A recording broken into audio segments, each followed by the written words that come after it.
Good morning मित्रांनो, रंदे भैया शेळीपालन फार्मवरती सकाळी सकाळी दोन चिमुकल्यांचे आगमन झालेले आहे. मातडीतच जनली शेळी, काय करणार आहे आता. शेळी बाहेर नाही गेली होती, पिल्लू अडकलं होतं तर दोन्ही पिल्लं काढली. मी माझ्या हातानंच डिलिव्हरी केली. हे बघा, तर दोन पाहुण्यांचा हार्दिक हार्दिक स्वागत. पाठबोकडे शेळी, रात्रीचा वेळ आहे, सकाळचा टाईम. यात तुम्ही माझ्या माती लागली, पिल्लांची माती पुसा, काही एवढी आवश्यकता नाही, व्यवस्थित होऊन जात्या कोरडे. डिलिव्हरी केल्यावर मोकळी करणं महत्त्वाचं राहते शेळी. आता एकदा त्यांच्या शेळी झाली, पिल्लं झाली की त्यांच्या नाळेला टिंचर आयोडीनना माख होऊन घ्यायचं, म्हणजे टिंचर आयोडीन टाकायचं.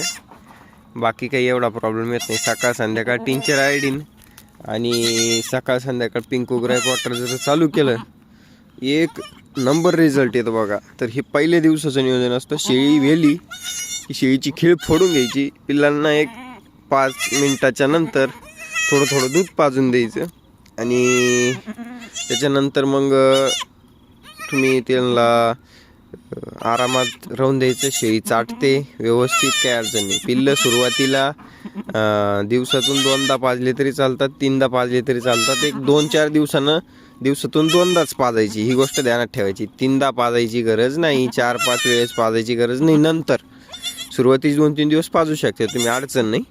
आणि दुसरी गोष्ट म्हणजे पिल्लांना व्यवस्थित सांभाळा, हेच तुमचं मेन उत्पन्न आहे.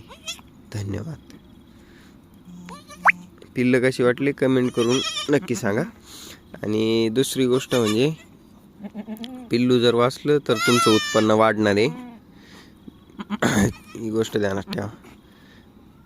हे बघू शकता व्यवस्थित.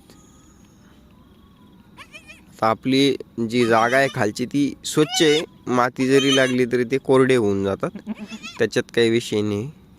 पिल्लांची काळजी घेणं महत्त्वाची आहे, पुढच्या गोष्टी महत्त्वाच्या आहे. इथून पुढं नंतरचं नियोजन काय असतं मी तुम्हाला ते सांगत चालणार. फक्त एक गोष्ट ध्यानात ठेवायची, पोटॅशियम परमॅंगनेट म्हणजे लाल दावा जी असती त्या पाण्यानं तिची कास व्यवस्थित धुवून घ्यायची. जर शेळीलाही खराब होईल असेल तर खीळ व्यवस्थित फोडून घ्यायची, म्हणजे पहिल्या 2 धारा खाली पिळायच्या दुसरीकडं. नंतर मग हे 2 जे बी पिल्लं झालेले त्यांना दूध पाजायचं. धन्यवाद.